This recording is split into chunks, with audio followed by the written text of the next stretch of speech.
。特定非営利活動法人ダイヤモンド・フォー・ピースによるオンラインセミナー第4回ブロックチェーンを用いたダイヤモンドの責任ある調達の最前線にご参加いただきまして誠にありがとうございます。このセミナーは4回シリーズのうちの最後のウェビナーになります。これまでシリーズでご参加いただいた皆様、また今回初めてご参加いただいた方も、改めまして DFP の活動に関心を持っていただきましてありがとうございます。私はダイヤモンド・フォー・ピースリベリアで理事を務めております、鈴木と申します。本日はどうぞよろしくお願いいたします。まず開始にあたり、セミナーの進め方に関していくつか確認をさせていただきます。本日は Zoom ビデオウェビナーを利用して開催しております。皆様のビデオ、マイクはご利用いただけない設定にしておりますのでご了承ください。皆様の通信環境や接続状況によってセミナーの配信が途切れたり音声が聞き取りにくい可能性もございます。ネットワーク環境の良い場所からご参加ください。本日のセミナーはただいまから10時半までの約1時間半を予定しております。講師はエバーレッチャー社サステナビリティ担当バイスプレジデントのキャリー・ジョージさんです。キャリーさんはこれまで数々のブランドで倫理的な原料調達や製造に関する業務を実施してきていました。その一つがアップル社で、鉱物調達に関して初めて責任ある調達に関する基準を策定するという業務です。その内容に関しては、厳しい姿勢で知られる国際 NGO、グリーンピースやグローバルウィットネスでさえ、彼女が策定した基準を高評価しています。本日のプレゼンテーションですが、発表スライドには和訳をつけております。和訳のない口頭のみの話につきましては、キャリーさんからの発表の後に日本語で要点を説明いたします。全体で30分から40分程度のプレゼンテーションの後に日本語での補足、その後20分程度の質疑応答の時間を設ける予定です。もしセミナー最中に何らかの不具合が発生した場合は、チャットボックスからすべてのパネリストへお送りください。事務局が対応いたします。セミナーの最後に質疑応答タイムを設ける予定です。ご質問は随時プレゼンテーションの最中に Zoom の Q&A にお寄せください。時間の制約上すべての質問に答えられない可能性がございますので、なるべく皆さんが聞きたい質問を講師へ質問できるよう、挙げられた質問で、これ私も聞いてみたいという質問にはいいねをお願いいたします。いいねされた Q&A は数が多い順に自動的にソートされますので、いいねの多い質問を DFP 村上から、講師へ質問する形で進めさせていただきます。Q&A にお寄せいただく言語は日本語、英語どちらでも構いません。また、本セミナーの録音、録画はご遠慮ください。本日のセミナーは録画して期間限定で配信予定です。ネットワーク環境等により聞けない可能性が生じても後でご視聴いただけます。最後に終了後のアンケートについて先にお伝えさせていただきます。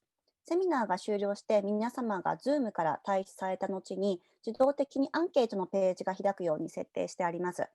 ぜひ終了後のアンケートへのご協力をお願いいたします。はい。では、まず本セミナーの主催団体であるダイヤモンド・フォー・ピースの代表理事の村上よりご挨拶を申し上げます。皆様おはようございます。特定非営利活動法人ダイヤモンド・フォー・ピースで代表理事を務めております村上千恵と申します。本日はご参加いただきましてありがとうございます。簡単に、我々の団体をご紹介させていただきます。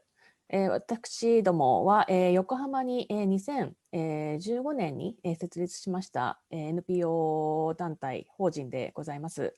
で今、日本と、西アフリカのリベリアという国で、活動をしています。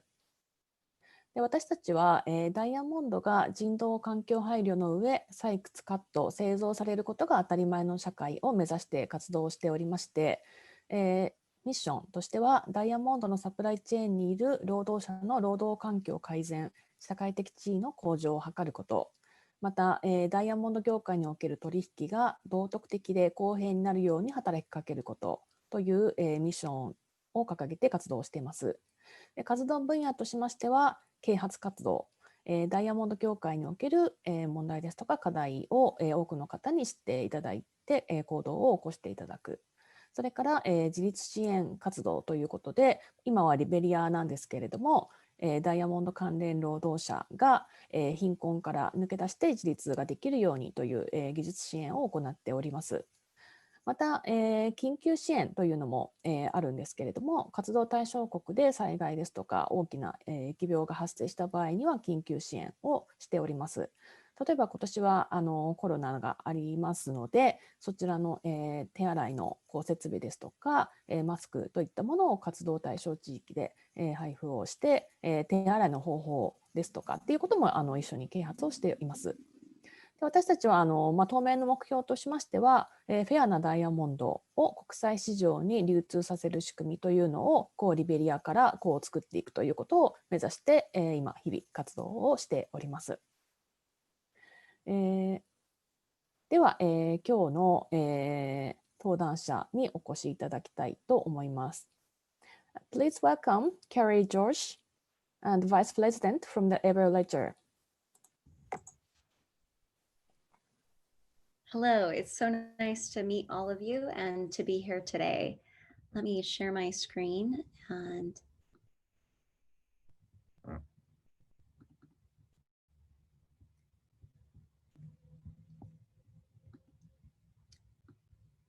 to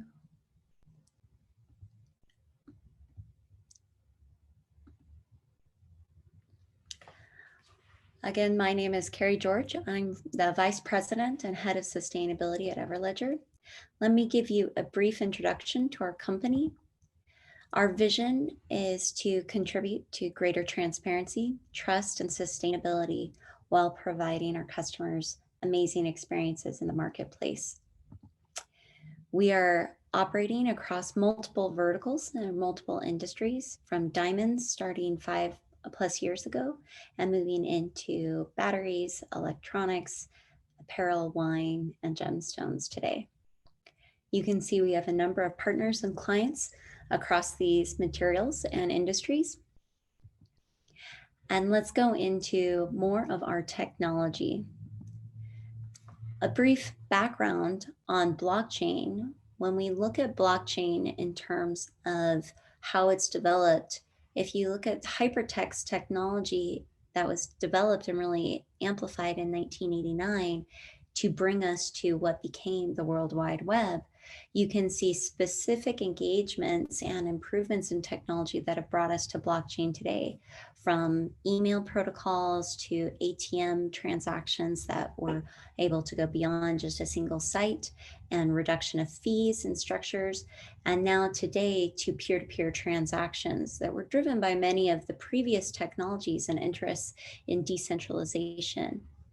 We're looking at the transformation and integration of many of these technologies, as well as many others, to move us from a World Wide Web to a worldwide ledger.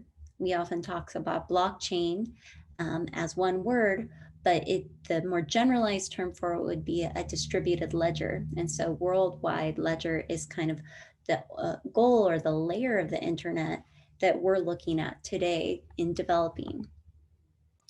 So again, we utilize distributed ledger technology as well as multiple other technologies to increase knowledge, trust, and sustainability in supply chains and markets.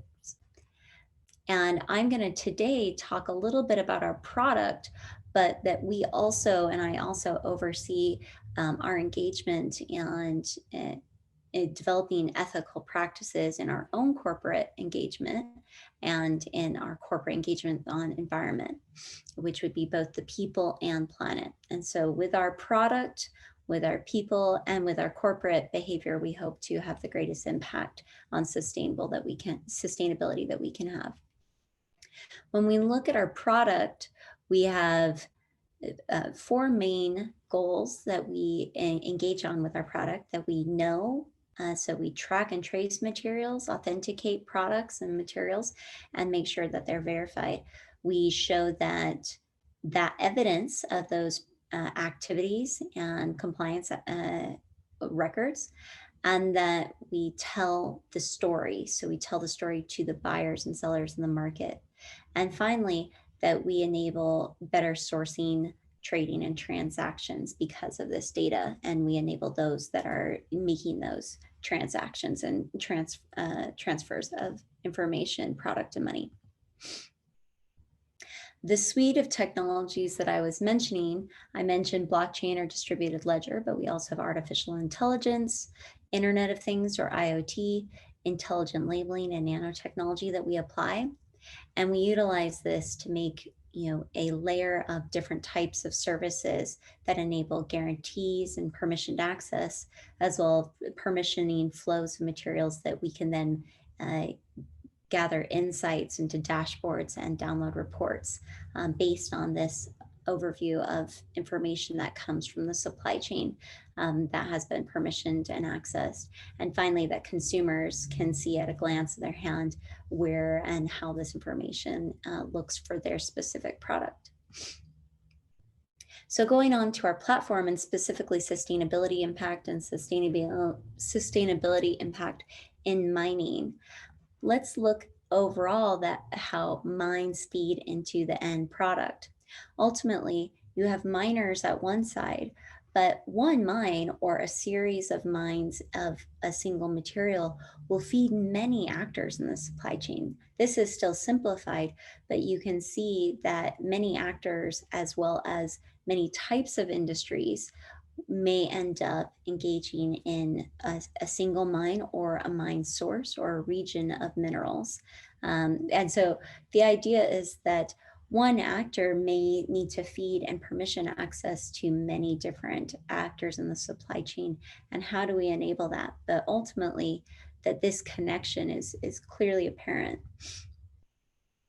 There's also a number of different data sources that need to be ingested. And so a mine and all the subsequent actors that have used its materials may need to establish a chain of custody, but they also may need to implement and send different types of reporting and data across the supply chain with many actors. And that may be in the form of certificates. It may be direct reporting from an IoT-enabled sensor or other type of meter. It could be a partner that they're working with that needs to send reports on their behalf or regarding their own practices.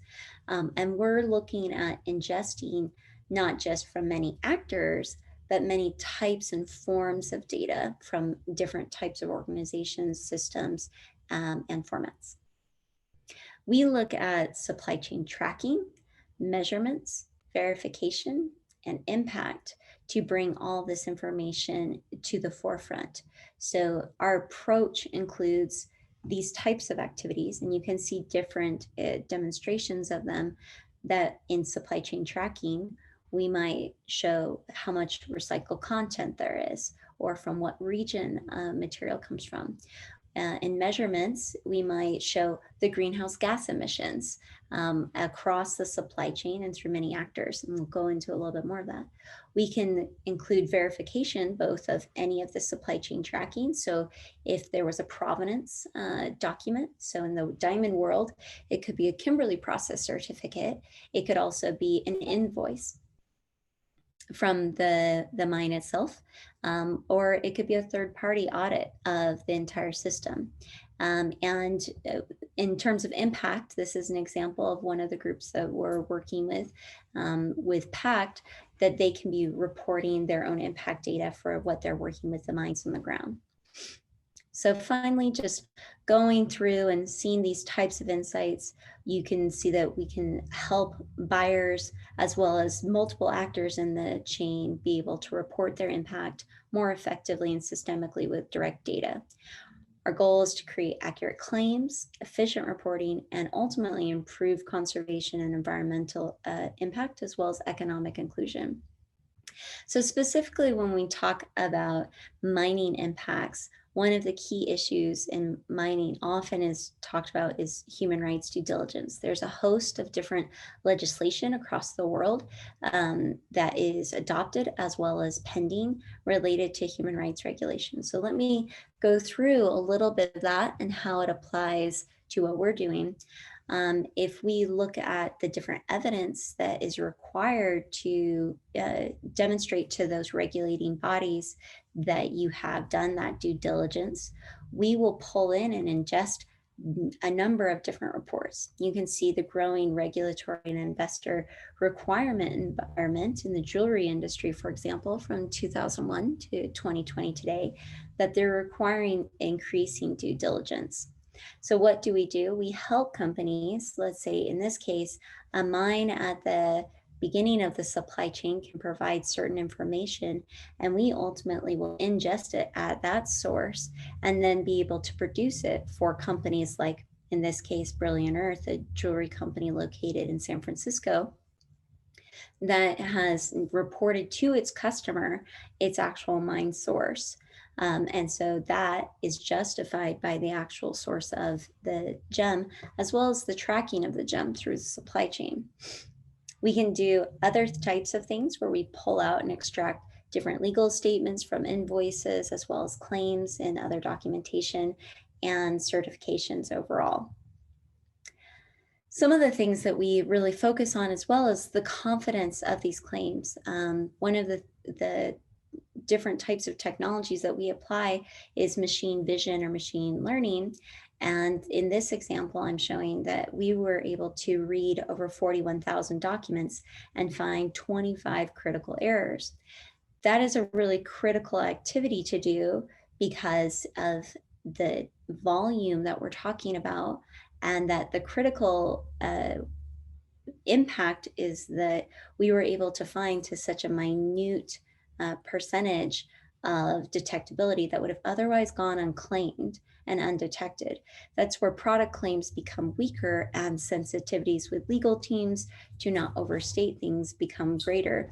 But when you're able to go to this level of accuracy in investigating the documents and verifying that they've been read properly, and then follow up on even just 25 of 41,000 to make sure your claims are correct. This is reasonable due diligence and well beyond reasonable in terms of accuracy. So we can apply that type of reading and technology to thousands of different types of due diligence reports, audits, and other types of things to ingest. This is just an example of several mine level audits that we can ingest, as well as other reports from artisanal mines and other types of impact reporting from nonprofits and development organizations that might work on the ground. Here's a series of different types of benchmarking that is done across these different types of audits that would have standardized reports. And in the case of what I'm going to be showing an interview I did with Fairphone. This is some of the work that they're doing as well on lithium. And in the bottom corner is a public reporting from Apple, who I used to work for, in terms of how they need to look at different standards as well. And you can see increased inefficiencies when you're looking at the number of different documents and processing that can happen per day when an organization like Everledger combines these different technologies to not only provide accuracy, but also speed and efficiency. In my previous jobs, I've had to hire many people to review these documents very manually. But when you apply distributed ledger and blockchain technology to ingest and pull documents in, timestamp them, and make sure they're from a credible source, and then also apply machine learning and artificial intelligence to read and ingest the information. This is the type of result that you can get, that you can go from 200 documents or processing steps per day to over 10,000. And this is just an example of the types of things, from reading websites and pulling relevant information and timestamping it accordingly, to reading actual PDFs that need to be downloaded and ingested accordingly. So it's from many sources, many formats, but ultimately to do due diligence through supply chain all the way down to its extraction point, such as a mine. This is the way you have to do it. And finally, just to show an additional information, that in this case, we did a demo where we were just showing how quickly you could do it, that by applying machine learning and artificial intelligence, you can take 900 reports in 20 minutes, and then over 1,500 PDF reports and data fields stripped from those different reports can be ingested and then pulled in 2.5 hours. I can tell you when you do this much more manually with human eye, even plus things that you can write more directly, it takes many hours to days, even weeks to do this, and oftentimes things are missed. But when you can apply multiple technologies and have that done on a repetitive phase for many actors in the supply chain, costs are distributed across many actors, as well as the utility of the information is distributed for greater impact. So I'm just going to give a quick example of some of the metric reporting that we can do in the supply chain, as well as bring in some of the work on artisanal mining.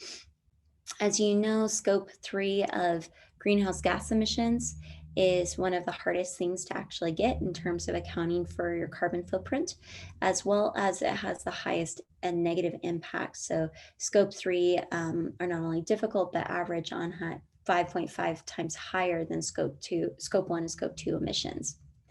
We look at what information is in scope 3 comes from the upstream. And when we're trying to calculate it, in this case, I'm showing you a model that's used by the United States Environmental Protection Agency, the EPA. It's called the GREET model. It was developed by Argonne National Labs. And we apply this for our demos, but we can also ingest or include and apply many other types of different models for carbon footprint, as well as the coefficients, which are the multiplier for what type of energy source they use, whether that be coal, renewable sources such as wind or energy, or something like natural gas. We also can show the level of data availability and robustness of the data. And so you can see in some cases we might have really quality direct data. In this case, we're showing that we did from a demo that we did on mines. In the cobalt refinery realm, we had a mix of public versus private data, including data we had to purchase, and then battery data was a mix as well in terms of robustness. And as we pull this in, we can scale the availability of the data, we can scale the robustness indicators, as I showed in that previous scorecard, and ultimately that many actors in the supply chain can get this information and also pay for the cost of maintaining and engaging further in the supply chain for impact and improvement in something like carbon footprint and reducing our climate impact. So in terms of future sustainability reporting, we think that applying these multiple technologies is absolutely essential, and that it's clear that companies are looking for this. 75% of S&P companies produce annual sustainability reports, but if you applied technologies, you'd be able to have a source of how that data was digested that would be more simplified and direct. Whereas right now only 36% of those reports have any sort of external assurance or can verify how they've got the data. Finally, additionally, what we're looking at is just the cost reduction of doing sustainability reporting, so that you're really focused on, focus those funds on having impact. And so when you look at sustainability activities, we estimate that it costs 40 plus hours plus $6,000 just to do a single stream of the supply chain when you do this manually. And so what we're looking at is how do you reduce that overall so that we can really scale the level of measurement and then the level of impact programming that you end up doing. So you can apply this type of information into our system, which then allows multiple people to see it if you permission it to them, and that you can also click in to have a specific impact provider do the offset going forward. This is, again, other types of information of how this can be displayed to show the impact to investors, to governments, to buyers, etc. And this is an example of one actor where we actually enable a plugin where you can click to this partner and then do the offset directly after you've done your measurement. And this is just the demonstration of the flow. The idea is that ultimately, not just one company is in charge of an offset at a mine, but that multiple, because they're all benefiting from that mining contribution, that mineral contribution, that multiple actors could contribute to the offset, so that we really create a much more sustainable future where there's mutual responsibility, but appropriate responsibility ultimately. Finally, let's talk about artisanal and small scale mining. One of the reasons I bring this up is because large scale mining often is the focus of many of these activities, but without also coupling the impact and the importance of small scale mining, we miss out on really understanding how minerals really engage overall in the world. In this case, we just extrapolated that 1 in 5 electric vehicle batteries theoretically would be made by artisanal and small scale mining just because of how much cobalt is produced in the world. And so just trying to put that into real terms of how important they are. I'm gonna just click over to one of our partners we work with. Fairphone is an organization located in the Netherlands. I interviewed them earlier this week so that we could have their conversation, and the team will provide those notes later for the group here. I wasn't able to transcribe it ahead of time for getting the translation. So let me just play this video quickly. Across the world. Hi, I'm so excited to bring Fairphone into this conversation. Thank you, Tirza and Jersum, for joining us today. Fairphone has done a number of programs with artisanal and small-scale mining activities, as well as driving better practices with the large-scale mining across the world. I am going to kick off with just asking Tirza and Jersum to split up a response and give us a few examples of best practices and change that you've been trying to engage on in.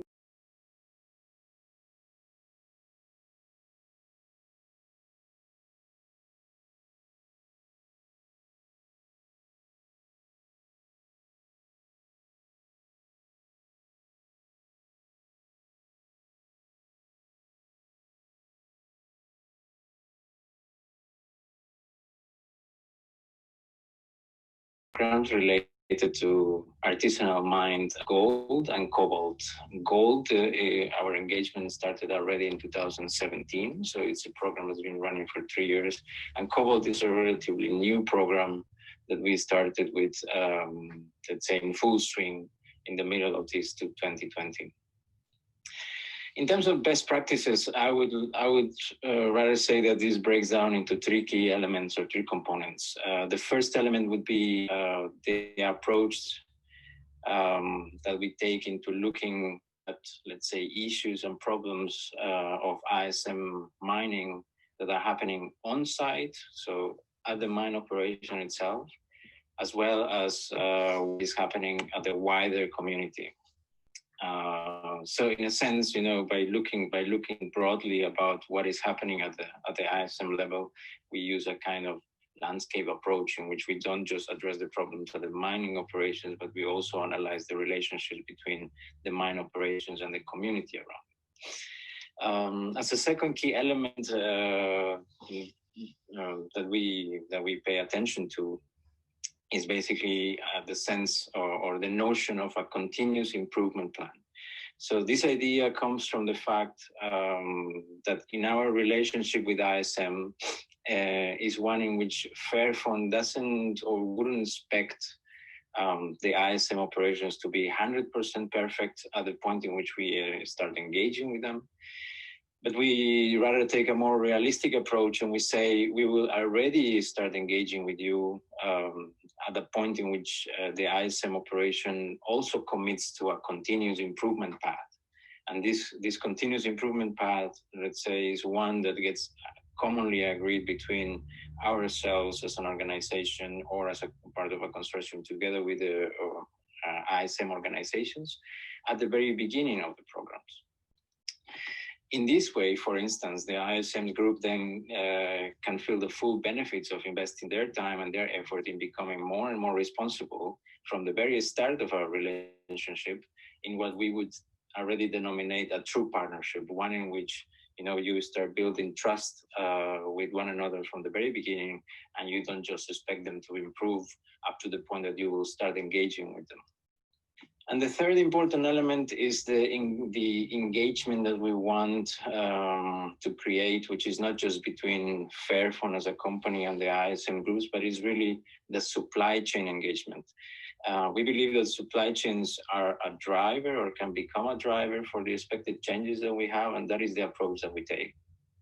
And could you continue and add on to that and talk about the differences between some of your work with artisanal and small-scale mining and the best practices and improvements that you're aiming for in the large-scale mining activities? We expanded our scope in the context of our fair materials agenda beyond the conflict minerals and have now really 8 materials in focus and in scope. And some of these materials are majorly large-scale mined, for example, lithium and rare earth. So what we believe is an important topic, but also an issue in general related and surrounding LSM mining, is that it's not really used always as a driver for development so much. It's instead often causing environmental pollution for communities, depriving them, for example, of land and water, and well, instead not always leading and creating significant economic opportunities. We actually expect large-scale mines to show good performance on the environmental and social governance performance, but also look again beyond this mine site. So Jersim explained we work with ASM sites and communities, and we also seek that ASM mines look beyond their mine site and see mining really as a driver for development, engaging and supporting the communities surrounding the mine to benefit as well. So ultimately, the goals for ASM and LSM are not so much different. We're not just looking at it from a risk perspective, but then again, really wanting to create this impact and positively impacting people and planet. So first of all, expecting mines for the ASM or LSM to continuously improve, to transparently and publicly report also in progress and performance. And then also for LSM mine operators to really co-invest in communities so that they can benefit and thrive and really bring community development. And what type of partnerships and collaborations are you using in the artisanal and small-scale communities and programs? And is that different or similar to what you're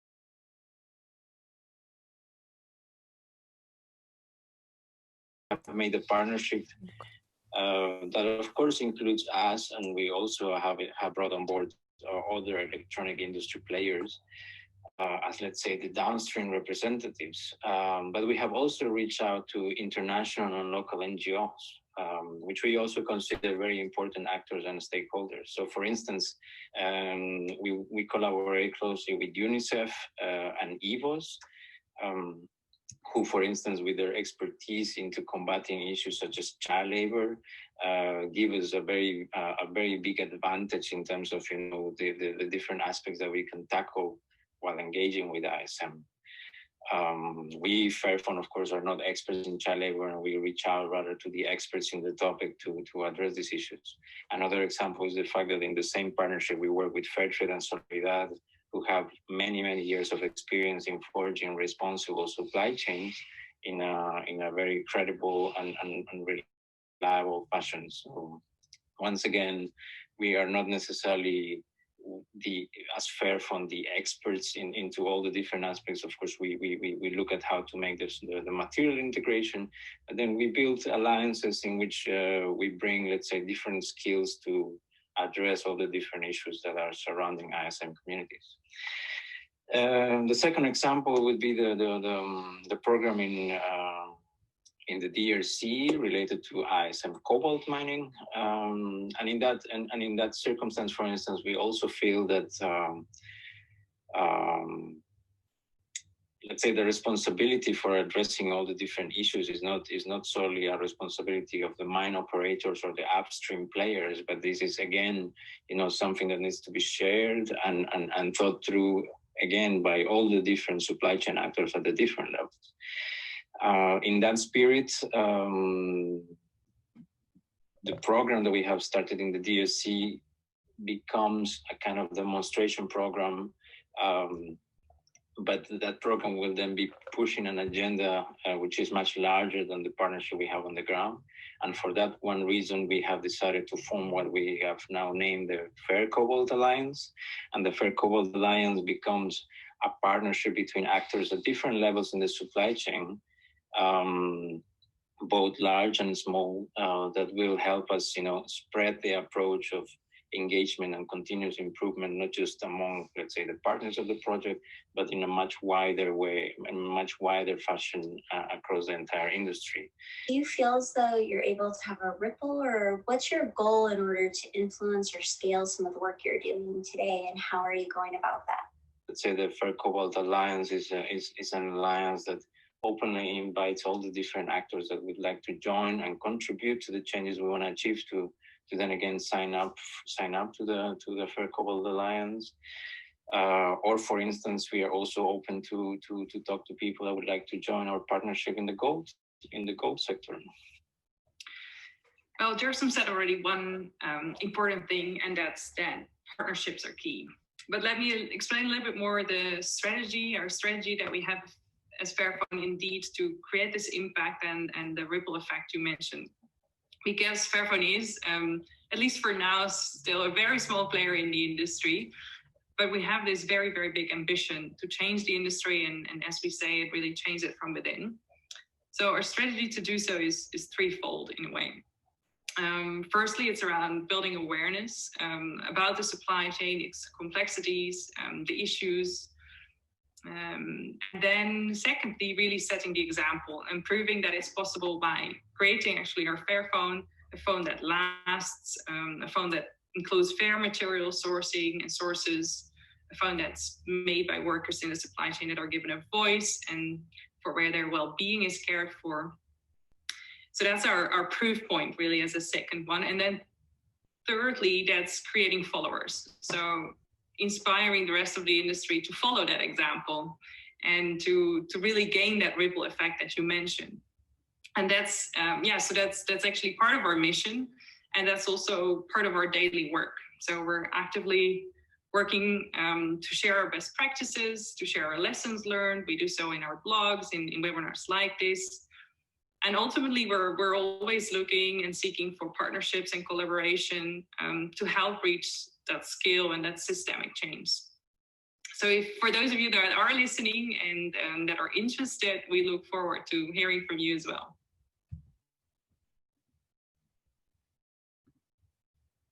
Well, and I'm grateful that Fairphone was able to do that work with us in that interview. I'll finish up quickly just with the last couple slides, and just to emphasize that one of the reasons that we look at artisanal and small scale mining as well as large scale mining is just because of how important they are to multiple sectors. And we've been working across gemstones, for example, that has 80% artisanal mining across 44 countries, and to date have over 13,000 stones on the supply chain. It's important to recognize how many people are engaged in the large scale environment and as well. But then when you look at the multiplier of how many people are involved in the artisanal and small scale mining, it's clear that it's even more important in terms of the human impact overall. This is what you can see Fairphone and others are looking at. How do you really engage artisanal and small scale mining and bring multiple actors in the supply chain into better practices and improvements overall. And this is just an example of how we can bring many of those actors that are involved and benefiting from these materials into the supply chain. And ultimately, we're looking at how we can combine combinations of technologies like mobile money payments with blockchain and distributed ledger, so that actors such as artisanal miners, community groups, and those benefiting the community to make change on the ground can also get funds more efficiently for their good work and efforts to improve it. One example is we have a give back program and incentive scheme to help different consumers bring back electronics so they can recycle. And why not also incorporate the opportunity to use that so that you can use your points to benefit people on the ground that are actually mining the original source. And that's what we are looking to do in more ways in the future to give back to ASM.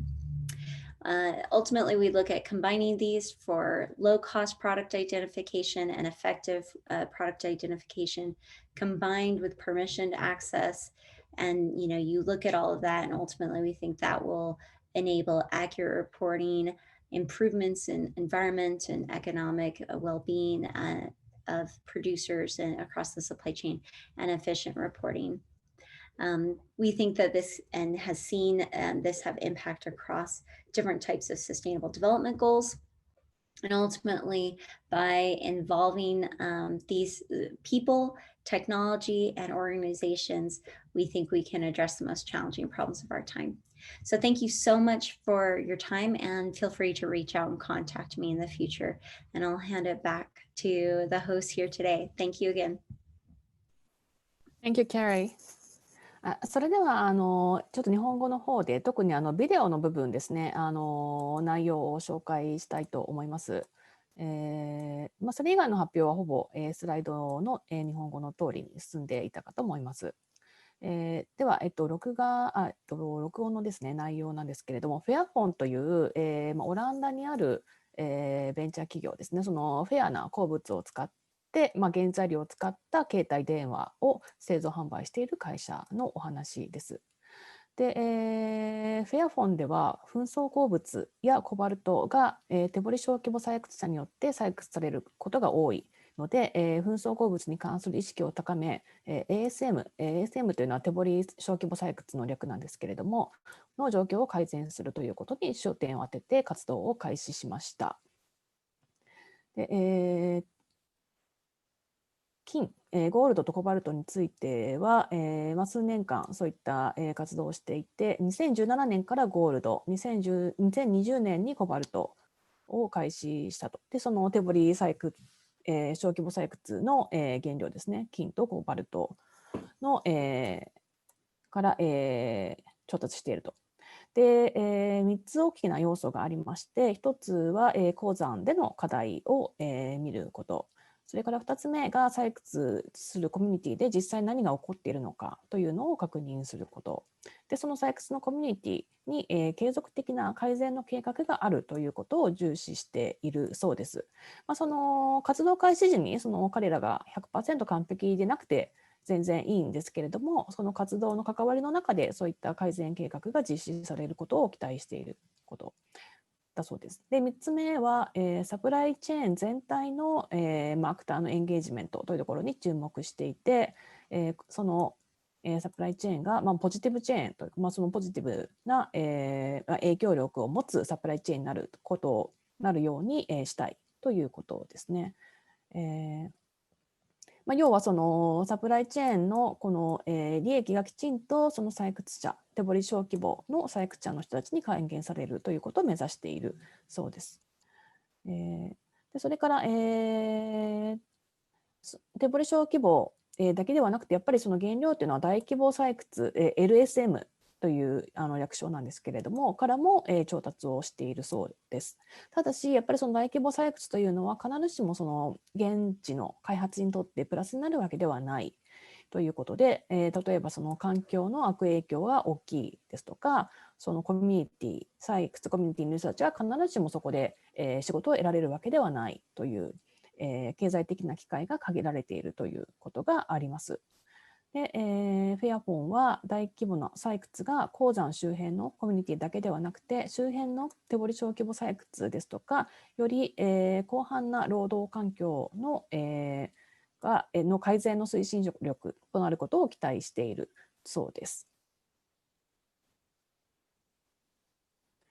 それからパートナーシップの話が最後に、出ました。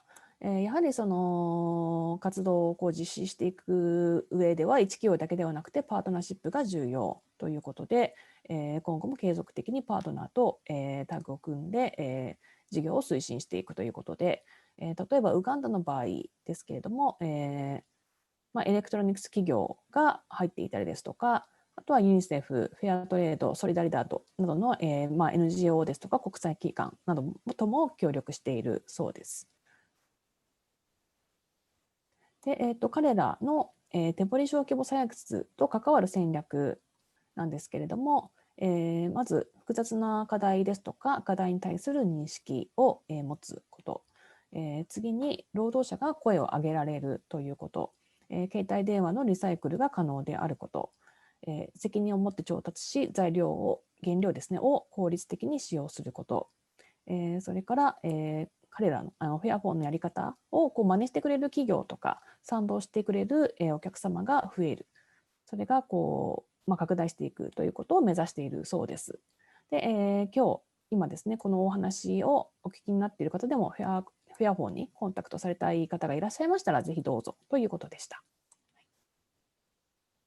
Thank you, Carrie. Thank you.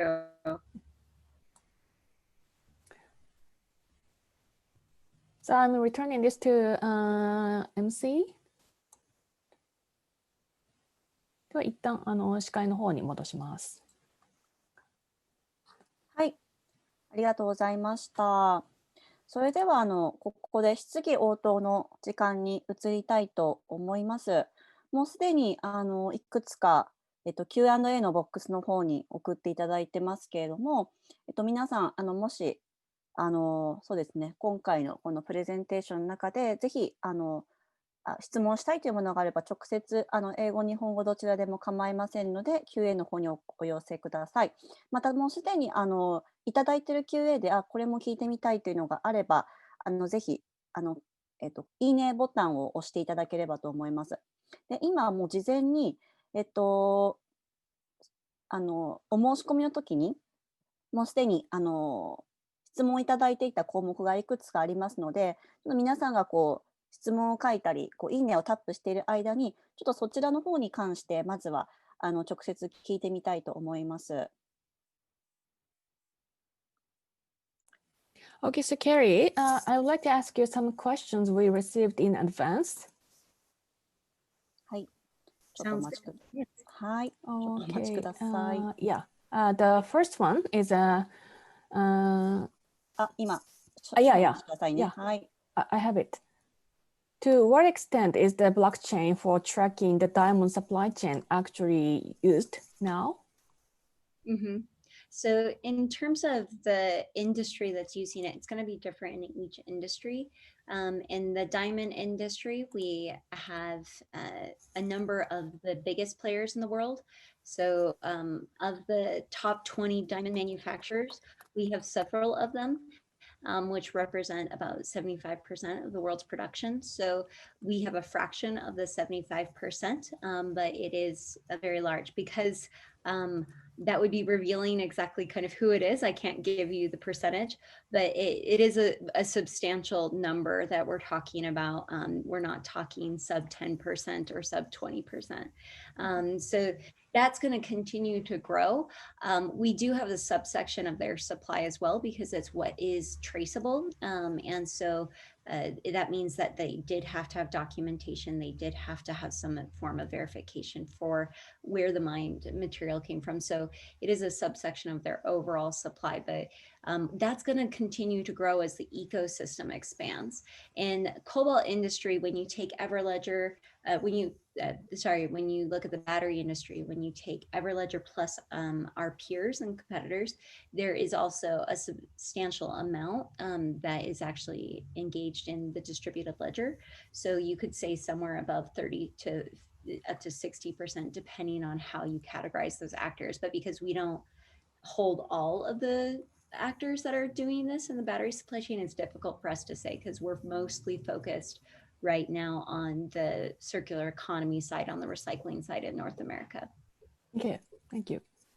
今の1つ目の質問はですね、ブロックチェーンを利用してダイヤモンドのサプライチェーンをたどるということが、実際にどのくらい行われているのかという質問だったんですけれども、今ダイヤモンドのことについて言うと、大規模な、鉱山会社が、ブロックチェーンを利用しているということで、具体的な企業名はちょっと教えていただけませんでしたけれども、大体その世界の、ダイヤモンド生産量の 75% ぐらいがその、大きなプレイヤーが、農産出が占めているということでした。で、ちょっとその後にコバルトの話もありましたけど、コバルトは大体 30% から 40% ぐらいがブロックチェーンでこうサプライチェーンをたどっているというお話ですね。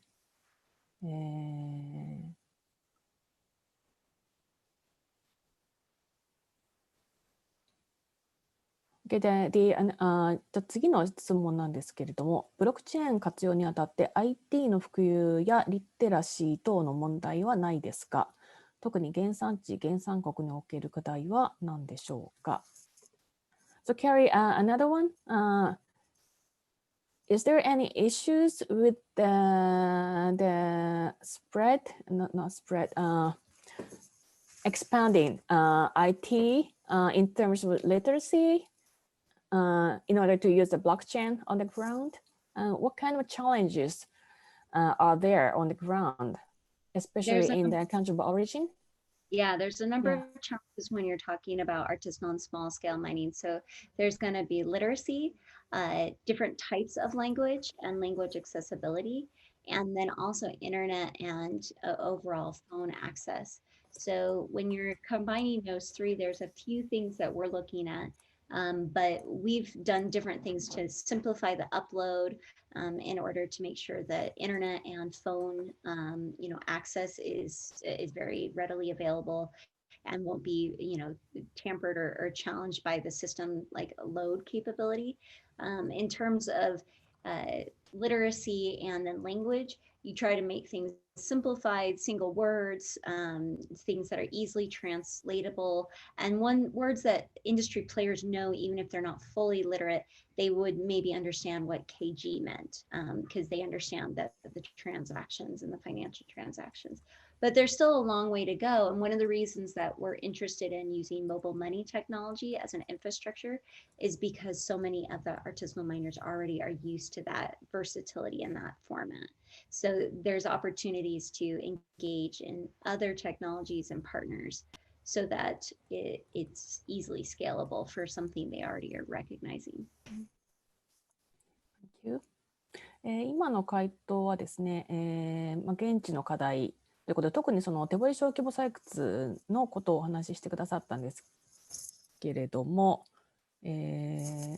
まず、読み書きができる識字能力があるかという点、それから言葉の問題、それからインターネットが利用できるかどうかというこの3点が大きな課題だということです。そういった問題に対応できるように、ワーレッチャーの方ではもうなるべくそのアップロードをシンプルに行うようにしたりですとか、容量、あんまりデータが大きくならないようにしたりですとかっていうことをしているそうです。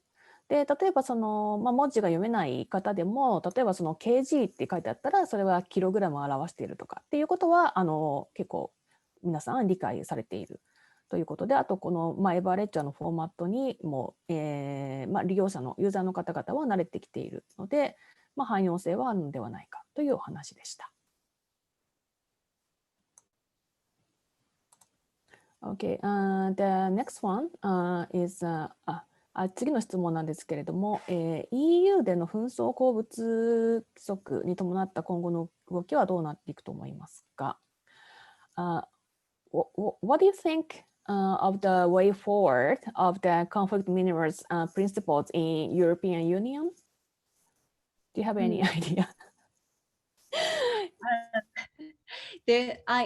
Right now I'm still in a watch and learn. I do think that there is significant difference between what the United States and European Union are looking at. I haven't been following it as extensively, but some of the differences were even like who has to report, under what conditions certain materials applicable if it comes into Europe or if it's broader. I'm hoping that it will still be comprehensive so that we keep consistent implementation. Things that become inconsistent in supply chain requirements make it more complicated for everyone and actually more costly. Sometimes we think of, if I don't have to do it here, it'll be easier, but actually it ends up being much more cumbersome to try to split up and differentiate requirements, especially for midstream actors. So my hope is we find a clean process across the board that actually drives impact. Thank you. 今の、答えは、そうですねどうなっていくかというところに対するダイレクトな答えではなかったんですけれども、その EU の動きというのは注視していて、常に学習しているということでした。で、彼女の希望としてはその、EU ですとか、他にもたくさんその規制というのはありますけれども、それがクリーンなプロセスであるということを希望していると。そうしないとそのサプライチェーン上でその情報を認証ですとか認定させる際にいろいろ不都合が起きてしまうということでした。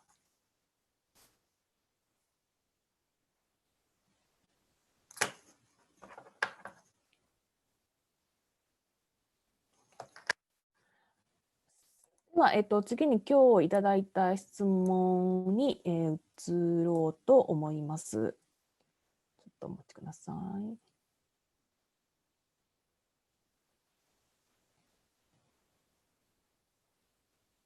So Carrie, we are going to ask you questions that we received today.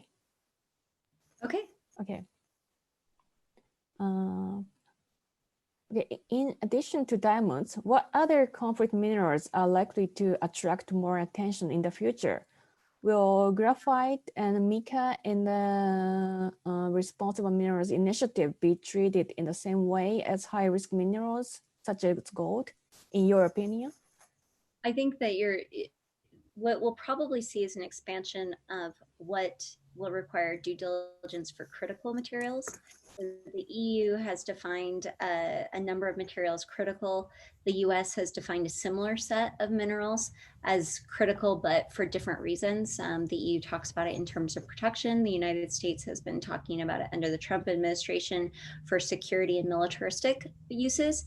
But regardless, there's a set of 35 that includes cobalt, graphite, other materials related to batteries, other materials like rare earth materials become important. And materials like mica and others are industry mostly focused. I think they all will become, there's probably going to be a handful somewhere sub 10, I think, that will be expanded beyond gold. But there'll probably be up to 10 that will become quickly in focus. I think gold, tin, tantalum, and tungsten continue to be focused because of the conflict minerals legislation in the US and growing legislation, or implementing legislation that will come in the EU. But yeah, cobalt, graphite, lithium, because of the battery market, mica, and other rare earths will definitely be on the agenda. Thank you. 今の質問の、日本語の方ですね、失礼しました。ダイヤモンド以外に紛争鉱物として今後さらに注目が集まると思われるものは何でしょうか。グラファイトやマイカなども、金といったハイリスクの鉱物と同じように扱われるようになるのかということで、彼女の意見としては、今その EU ですとかアメリカが定めているクリティカルミネラルっていう、重要な鉱物というのがありまして、それぞれ違う鉱物をクリティカルミネラルということで定めているんですけれども、35ほどあるということです。で、その中でやっぱり特に重要なのが 5G と言われているゴールドですとか、錫ですとかタングステン、といったものですけれども、それに加えて、今後、コバルトであるとか、リチウムであるとか、レアアースといったものが、重要に、なるのではないかというのが彼女のご意見でした。それからでは次の質問なんですけれども、ダイヤモンド鉱山からカット研磨する際に大きさも形も重さも見た目も変わってしまうと思います。またダイヤモンドはとても小さいものなので他のものと混ざってしまうと思います。どのようにトレースしているのでしょうかというのが一つ目ですね。Okay, so when cutting and polishing diamonds, the shapes would be different after cutting and polishing, and they may be mixed with other stuffs because they're so small. So how do you trace them? Yeah, this is where chain of custody and different types of principles around chain of custody, where you have mass balance, segregation, other types of principles of, fully separated facilities come in. Different levels of robustness have to be applied for things that are very small. So in a really secure facility, what you would do is you would just have complete separated lines for different types of origins or combinations of origins that have certain claims. So for melee, that's definitely the most secure that you do, just because there is going to be much more of a combined set of a batch of melee than you're counting each one. There is, with some of the technologies now for scanning and things, you can identify them much more specifically, but just because humans will be touching it, it's much more efficient to do it in a segregated fashion. 今の質問に対する回答は、その確立された場所で扱っていると、なので他のものと混ざらないように、しているということですね。例えばその産出国から他の国に輸出する場合も本当にそのダイヤだけがきちんと密封されていないといけないという条件がありますので、そこは他のものと混ざらないようになっているということです。Okay, それから次の質問ですけれども、金のように溶かせるものは複数の産出国からの金と混ぜることが可能ですが、その際はどのように追跡するのでしょうか。Okay, the next question is the metals like gold can be melted and can be combined from different sources. So how do you trace the origin in that case? Similar to melee, so you have different types of techniques that you're applying to it to not trace the specific gram or the specific piece of melee, but to track the overall material batch. And so what you're going to do is you can have a time. If the gold, for example, is running on a continuous basis, which some refiners are, they're going to have a chemical transfer that's continually processing it. You'll cut it off for a certain amount that goes in and a certain amount that goes out, and that would be more of a mass balance structure. And so with gold, it's what goes in, what goes out, making sure that it's equivalent for what could be losses and so on, and under a certain time restraint.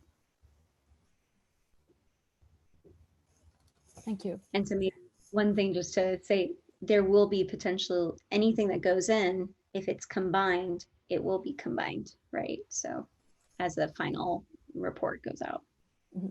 So you still have the information where they're from. You still have the information where they're from, but if it's melted together, it would have to say, so if it's from Tanzania and South Africa, then you would have to say Tanzania and South Africa going forward. I see. Thank you.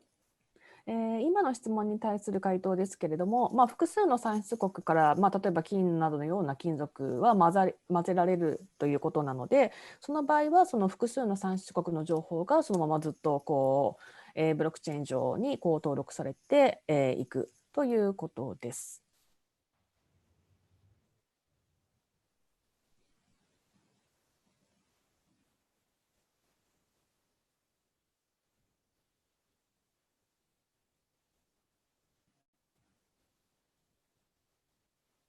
次の質問は、ブロックチェーンの書き込みにおいて、サプライチェーンの上流、特に最重量に行くほどデバイススキル、インフラなどの問題から正確なデータの書き込みに支障があると思われますが、その点はどのように課題をクリアしていますか？ Okay, in terms of entering the information to the blockchain, especially at the most upstream, it may be there may be more obstacles, more challenges, and how do you ensure that the actors would enter the accurate information? That's right. So for example, where there's a cash transaction, that's one of the things that we're resolving by trying to implement digital invoices via mobile money technology or SMS payments. So we're trying to, in some cases, address that sort of issue by partnering with providers that can provide digital invoices, even in low tech environments. Many of these people are already using that. So that's one example, but there's several different types of examples depending on the market, the product. It could be tamper-proof seals. It could be having bio indicators of the person. So if they want to indicate and identify themselves with their fingerprint or their ID, there's a number of different techniques, but the questioner is absolutely right that there are challenges, especially in emerging markets. Thank you. 今の質問への回答ですけれども、その、課題としてはいろいろあると。例えば、それを解決するためにこう電子的な、請求書を使ったりですとか、あと、モバイルマネーでの、取引、を使ったりですとか、あとはその、ちょっと密閉容器にこう入れるっていうことをしたりですとか、あとその人をこう特定するのに、指紋を使ったり ID を使ったりと、そういったことをしているそうです。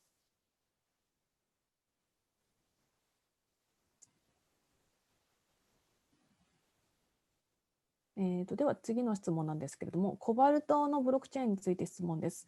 ブロックチェーンの機能はデータの改ざんを防ぐことができることだと思いますが、袋の中の鉱石のすり替えなどが起きてしまえば正確なトレースはできるのでしょうか。ブロックチェーンの限界について教えてください。Okay, the next question is about the Cobalt blockchain, and this person wants to know what if somebody exchanged the items or the minerals, to other minerals. Maybe the same cobalt, but from different origins. Okay. The tampering potential or swapping potential is relatively possible when you're talking about the minerals, and bagged materials. What we're looking at, again, is not always a direct traceability of this cobalt or that, but for initially identification of the buyer and seller. Secondly, association of the buyer and seller with conflict, terrorism, money laundering, those sort of things. And then getting into what the questioner is asking about is the potential for swapping material. There's a number of different techniques that are being applied from scales, weights, tamper-proof seals, other things like that. But we are going through those types of things in cases in cobalt. There's gated, where the scales and the weights actually occur. They're gated and then put onto specific trucks, and the trucks are weighted before and after entry. And so the incentive goes down when someone could have swapped one bag of cobalt for another, but it would have to be the exact same weight, size, and then alloy. Otherwise, it would have been identified. So there's the probability of it goes down when you apply multiple, security measures and other things. But we are going through a process where certain priorities are first in terms of tracking and identifying actors and then their sources and so on. Okay, thank you.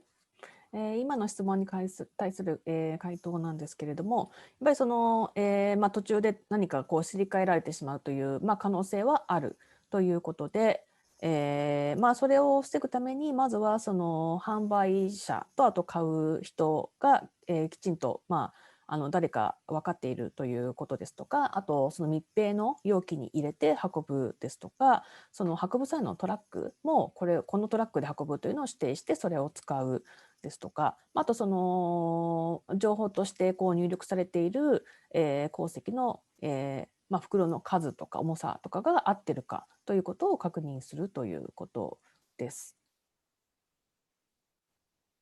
He or she has got another question. で次なんですけれども、上流から下流までステークホルダーが多く参加しなければ正確なトレースは難しいのではないでしょうか。企業にこうしたブロックチェーンのイニシアチブに参加を促すメリットを教えてください。So it's necessary to engage as many actors as possible on the supply chains to trace the materials and minerals. And so what are the advantages for their companies to participate in this blockchain technology? So there's a number of different techniques. So IBM Circular, you have Pure Ledger, MindSpider, Everledger. There's a number of actors that are doing different types of techniques. I showed an interview with Fairphone. Fairphone is working on certain sites that IBM's working on, certain sites that Circular is working on. And they implement some of the things I mentioned. So scales, weights, security measures, IoT enablement. Everledger does similar things with different sites and different locations in the supply chain further upstream. We do these techniques to see, is there efficiency? Is there opportunity to have change? Fairphone as well as Everledger are first focused on the impact. So trying to ensure artisanal miners are getting, properly paid, properly resourced, et cetera. And then moving forward, so it's the traceability is for a different goal. Others are looking at traceability to know it's from this exact site. And that ultimately the work that I was showing you there with Everledger is also that we're looking at being able to, when you're tracking material flows, to have every actor associated with the material flow giving back to the community in the cases of trying to transfer irresponsible mining or child labor, et cetera, to better practices and contributing to that. So there is a traceability and an exact traceability. There's also a mitigation practice or an improvement practice that is part of some of this regulation environment that we're trying to maybe skip a few steps to get there faster so that you're addressing the intention of a lot of these legislations and activities. Thank you. 今の質問に対する回答なんですけれども、その EU ですとかアメリカの場合は企業がこう守らなくてはいけないこの鉱物に関する規制というものがありますので、それをこう満たすためにはやっぱりそのブロックチェーンのこの技術を活用するのがいいという、ことなんですけれども、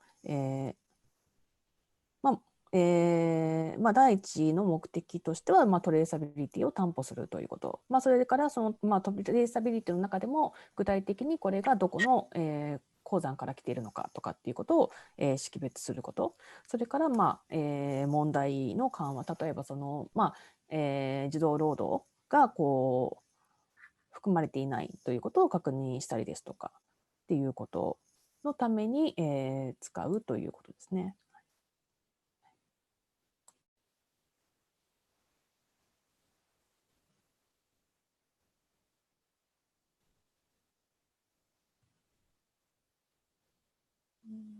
では次の質問に行きたいと思います。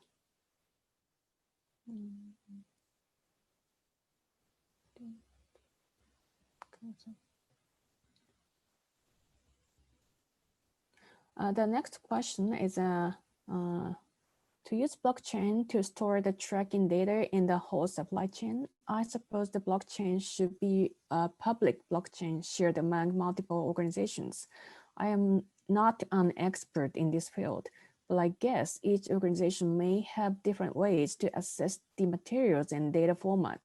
You also have your own machine learning and AI algorithm that other organizations may not agree with.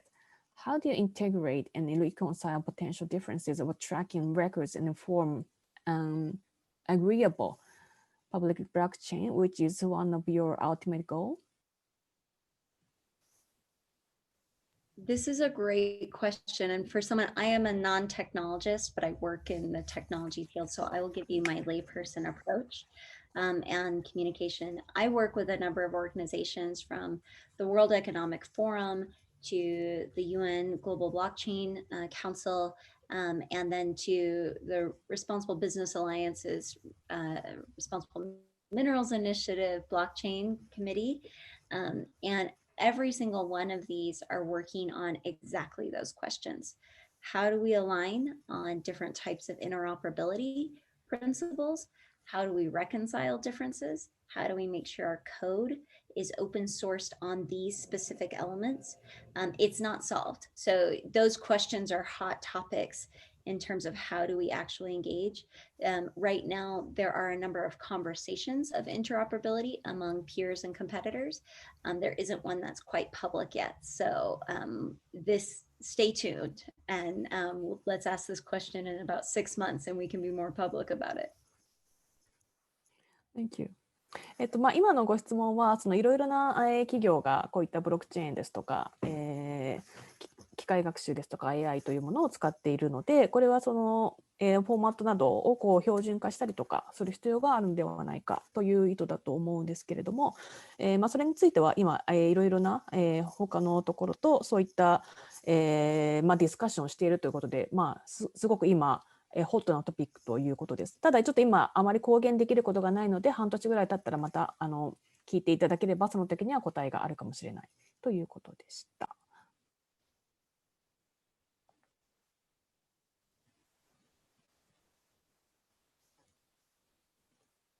So, is this all? はい。ありがとうございます。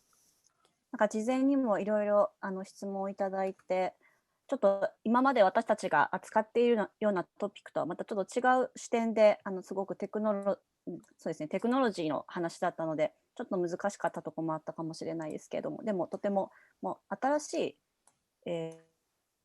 技術で、これからこういったことが多分どんどん進んでいくと思うので、こういったことも私たちの活動の中でももっと積極的にいろいろ情報を発信できればなと思っています。では一旦ここで質疑応答のセッションはこれまでとさせていただきます。多くの質問をいただきまして誠にありがとうございました。ではここでですね、最後にダイヤモンド4ピースからのお知らせをさせていただきます。はい、ではダイヤモンド4ピースからいくつかお知らせをさせていただきます。私たちは今愛でつながるダイヤモンドキャンペーンというのを行っておりまして、愛でつながるダイヤモンドというのは産出国が分かって、それが紛争やテロの資金源になっていないダイヤモンドのことを、言っているんですけれども、そういった、ダイヤモンドジュエリーもしくはそのダイヤモンドを持っている方に、投稿していただいて、こういった、愛でつながるダイヤモンドというのをこう広めていきたいというふうに思っています。ですので、そういったダイヤモンドをお持ちの方はぜひ投稿していただければと思います。こちらにあるリンク、それから今チャットの方にも URL を流しますので、ぜひ投稿していただければと思います。で、こちらから投稿していただいた方にはプレゼントもお送りいたします。それから、ダイヤモンド4ピースではサポーターですとか法人会員を募集しています。リベリアでの活動ですとかっていうのを推進するためには、一人でも多くの、方のご協力が、必要でございます。で、マンスリーサポーターですと月500円から、法人会員の方は年3万円からお申し込みいただけますので、ぜひご興味ある方は、ご協力のほどよろしくお願いいたします。それから、私たちの活動は多くのボランティアさんの、活動から成り立っております。で、在宅でできる、作業というのがたくさんありますので、例えば翻訳ですとか、例えば今日、発表の時にこう日本語が書いてありましたけど、そういったものを、ボランティアさんがやって、おります。それからイベントの企画ですとか、広報、事務作業、情報収集ですとか、いろいろお好きな分野から選んでいただくことができますので、ご興味のある方はぜひ募集のページをご覧ください。次に、ダイヤモンドのこういった課題を解決していくには、やっぱりそれをまず知るということが、第一のステップとして重要になりますので、多くの方にダイヤモンドのまつわる課題ですとか解決策を知っていただけるように、講義ですとか講演ですとか、そういった機会がありましたら、ぜひ、お声掛けください。こちらの、メールアドレスの方にお願いいたします。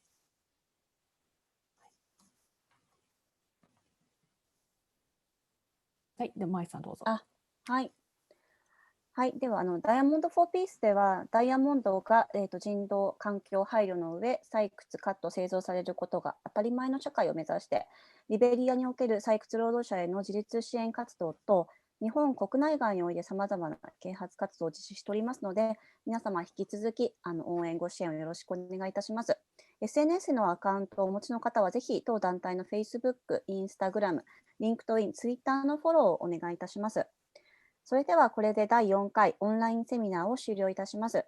冒頭にお伝えしました通り、Zoom ウェビナー退出後に現れるページから続行をクリックするとアンケートページを開くことができますので、ぜひご協力お願いいたします。本日はご参加いただきましてありがとうございました。